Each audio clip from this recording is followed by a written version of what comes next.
J'ai bien réactualisé mes connaissances. C'était vraiment très bien. Un petit réveil. Je préfère cette année parce qu'il est un petit peu plus corsé, il y a plus de pétillant. Mon colonel, groupe 4 au complet à votre disposition. Ils sont médecins, dentistes, pharmaciens ou infirmiers, mais aussi chauffeurs poids lourds et mères au foyer. Ils ont entre 18 et 62 ans. Ils sont les réservistes du service de santé des armées. Pendant 3 jours, ils participent au raid des réserves du service de santé des armées.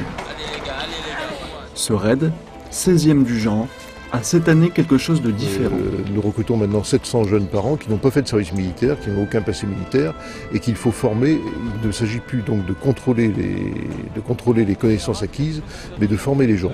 Donc on a fait évoluer ce raid vers un raid qui n'est plus un raid d'évaluation des réserves, mais un raid des réserves du service de santé, un raid de formation. Aguerris ou non, les raiders sont confrontés à des situations variées.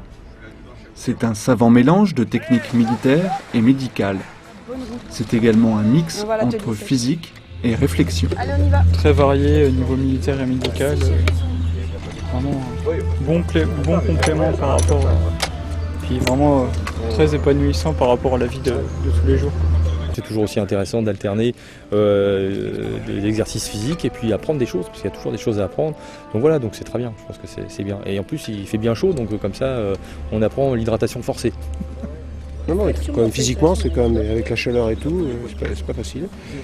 On se rend compte qu'il y a quand même des difficultés et puis il y a des précautions à prendre. Voilà.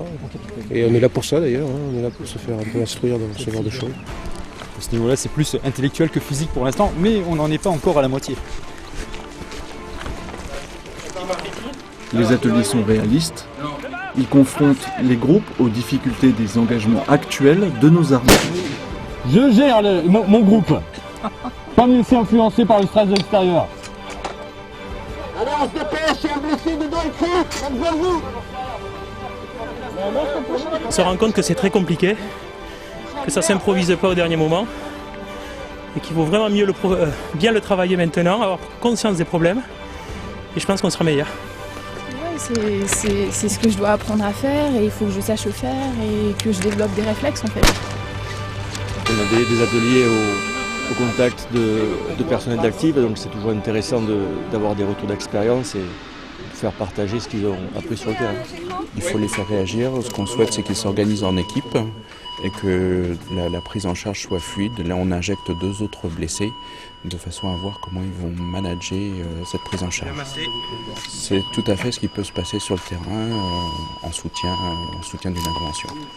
Il s'agit de préparer les personnels de réserve à s'intégrer rapidement à un dispositif militaire en opération. Les gens ne sont pas formés, donc il faut leur amener les éléments de base et les faire manœuvrer pour leur apprendre à avoir la bonne gestuelle pour partir travailler sur Vigipirate, travailler en OPEX et puis aussi au quotidien dans la famille. C'est des choses nouvelles auxquelles on ne pense pas forcément et qui sont destinées à la fois à prendre en charge le blessé et à préserver les secouristes au cours de l'action.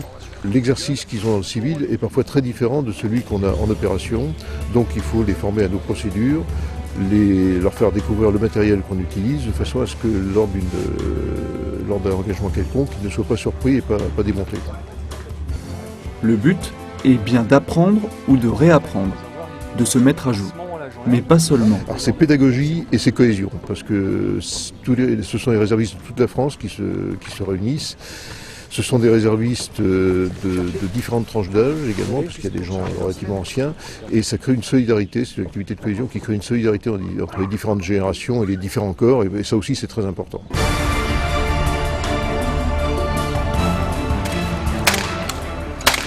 Les participants sont éprouvés par l'enchaînement des ateliers, mais tous ressentent l'utilité de ce raid.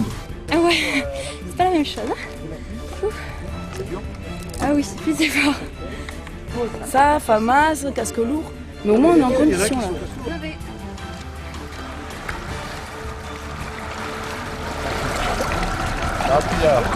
À dépasser nos limites civiles. J'ai pas souvent l'occasion de faire 25 km avec mes 30 kg sur le dos quand je vais à la fac.